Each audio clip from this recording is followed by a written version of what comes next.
Excellency, during your career, you have launched many business initiatives, large-scale projects, social and economic programs. If we talk about the state of the Vision 2030, where are we in the time frame? How do you quantify the rollout?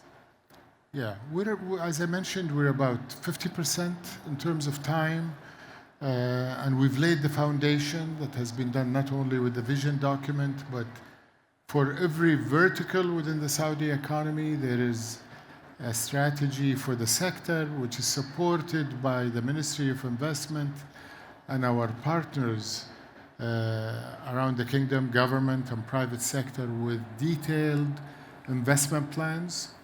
And you will see many of these investment plans illustrated in Invest Saudi through over 1,500 well-studied investment opportunities. Their value is more than 1.6 trillion Saudi riyals.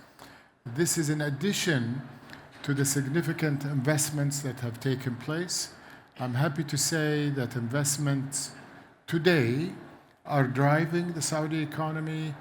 In 22, gross capital formation, which is a measure of how much investment is happening, growth over 21 was again 30%. This year, this past year, 23, it's about 10%. So we continue to grow. FDI is coming in at a very rapid pace, and not only in terms in 22, where we have the latest confirmed data, we have upward of 30 billion US dollars of FDI. And I think notably, I'm happy that France is the 5th FDI investor in Saudi Arabia. And I think it's meaningful not only because of size, but because of the quality of the investments. Increasingly, we're seeing investments come by young entrepreneurs in the tech sector. I can tell you today that before the vision, we had 2,300 investor licenses issued by SAGIA at that time, which was the licensing agency. MISA today has on record 30,000 investor licenses. So again, a factor of 13, 14x from where it is, where it used to be, and a significant amount of them, about 450, are French company, quality French company, and many of them are tech companies that have come as a result of opening up entrepreneurship, the tech sector, what I referred to when I talked about VC. His Excellency, in my first visit working with him in 21, when we went to France, insisted that one of the cornerstones of our working together was a visit to what he referred to, Station F. And you mentioned the garage. The garage is modeled on Station F. And at least 10 companies from Station F, when we visited it, are today operating in Kingdom, licensed as part of that 30,000 licenses. If you ask me and you refer to many of the giga projects that are happening, we believe going forward in Saudi Arabia that the Kingdom will be playing a big part, working with partners like France, like other leading innovation nations, to not only respond to the future, which we will, but to create the future. And that future is going to be created to a large degree by these innovative entrepreneurial startups, not only from the Kingdom, not only from France, but significantly hopefully by companies from both nations, but by companies from around the world that will come together and help imagine that future that we're creating. It's all about international cooperation and collaboration, that's for sure. Your Excellency, Mr. Riester, the bilateral relationship and business and trade relations has seen an explosive growth, especially since last year, because you had the French-Saudi Investment Forum. Some 24 agreements were signed worth $2.9 billion between Saudi Arabia and France. And the deals included sectors like clean energy, manufacturing, aviation, energy, and healthcare. Give us an update what has happened since and where the relationship and business and trade is going to focus in the future. Yes, it's amazing. You know, France, since now 4 years, is the first place for foreign investments in the EU, ahead of Great Britain and ahead of Germany, 4th year running.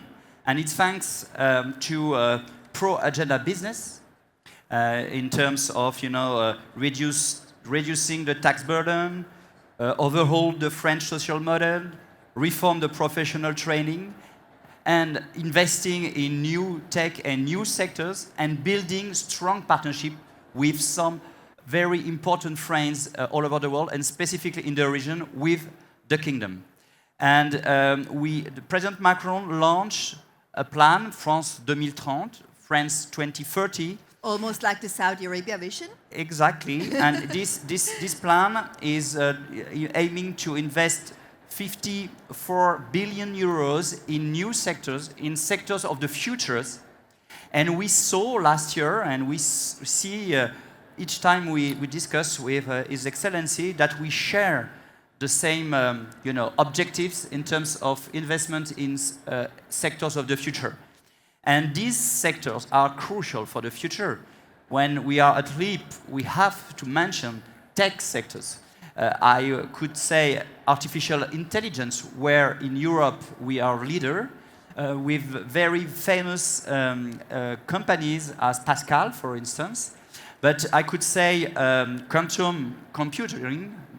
Pascal is a company on this field. I can say also all around green energy, in transportation of the future, low carbon planes, for instance, all around ocean issues and blue economy issues. And so we see that thanks to the MOU we signed on digital issues in 2021 with the Kingdom, we are processing very professionally how are the willingness of working together being implemented in the reality. And in terms of technology, in terms of infrastructure in these sectors, I think that we will be able to have major results in the next future.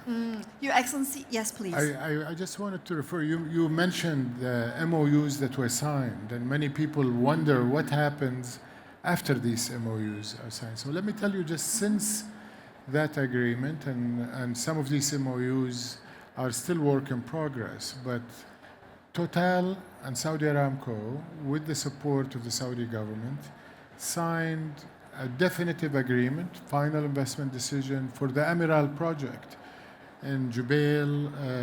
I think the total value created, the JV itself, is 11 billion US dollars, but the total value will exceed 15 billion, with support to many, many companies that will come in the supply chain and beneficiaries. And this is a decarbonized, advanced chemicals. It's not a traditional oil and gas refinery. Sanofi has signed agreements with Sudair Pharma and Nobco to manufacture in Saudi Arabia for the first time insulin.